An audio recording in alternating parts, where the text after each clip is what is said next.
Hey guys, I'm here with my good friend Richard, and he's also the star of our documentary. You're going to get to meet Richard during the documentary, which is so cool.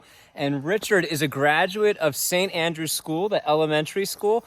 He's a graduate of the high school, John Paul II, and he's a faculty member now. It's awesome. I can't wait for you to watch this documentary. We decided to give our St. Andrew's money that we fundraised to Richard's school, St. Andrew's in Uganda.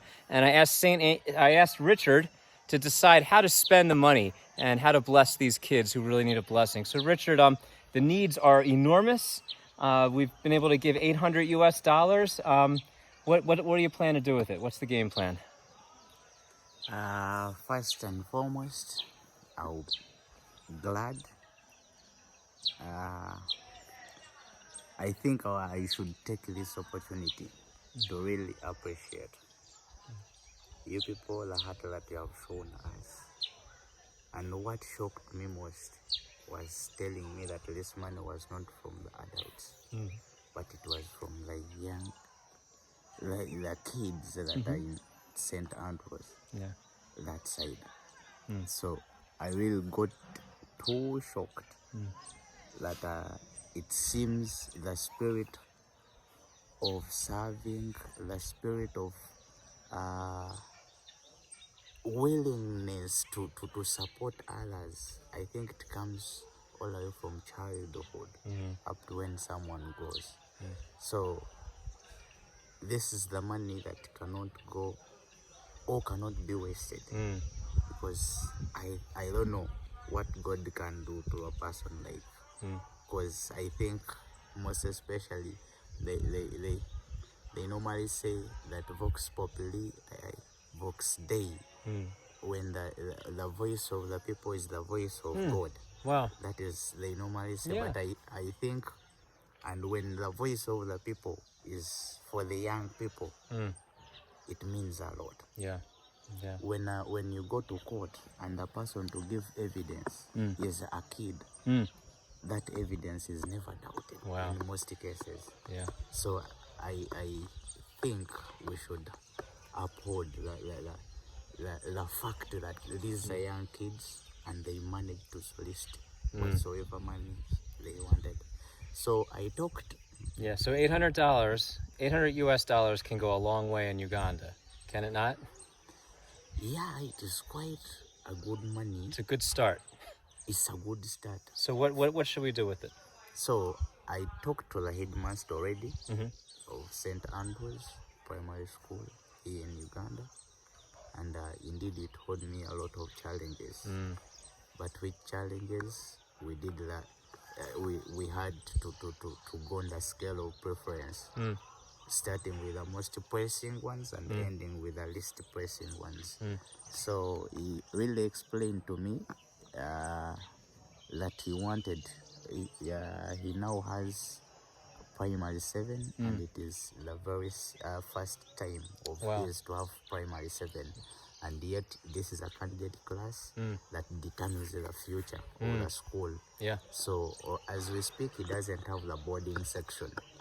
So I talked to him and he was like, he wants to put a boarding section, but the school is deep in the village. The way so it, there are no electric poles, so that means there is no electricity. So there's no electricity at your school? No electricity at that school. Could you imagine no electricity at St. Andrews in America? You complained about having no air conditioning. They have no electricity in Africa. They have no electricity, and if we go into the generator bit, it is a continuous process of chewing some money, so you continue injecting it by buying fuel. Oh yeah. So I think it is. So we decided, I had talked to him that if the boarding is starting next term, we shall get some money and buy for them a solar panel so that it can provide.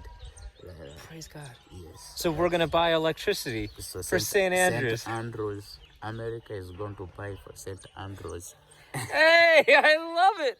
I love it. We're going to give his school electricity.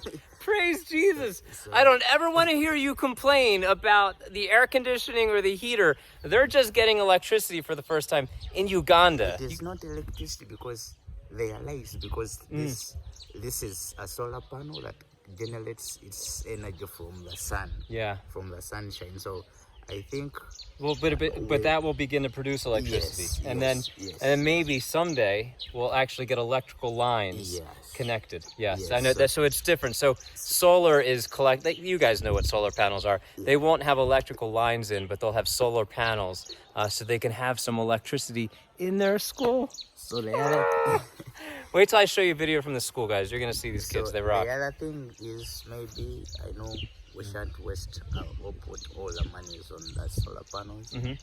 I think you explained to me again that they don't have enough books. So we have decided to mostly focus on the primary 7. So we hope the remaining money, Wow. we shall buy more textbooks. So, wow. for So, the school. so we'll be able to provide for some electricity in your school for the first time, and there's still leftover money for books. Yes. Do you see that, kids? You gave $1 that one day on St. Patrick's Day, and here we are. And this school has electricity. Just to wrap it up, how does it make you feel to know that we can give this gift to your former grade school from which you're a graduate? First and foremost, it makes me too excited. Too excited that even to a greater extent is less. Praise God. And it just gives me the spirit that I have to adopt such a spirit also, Yeah.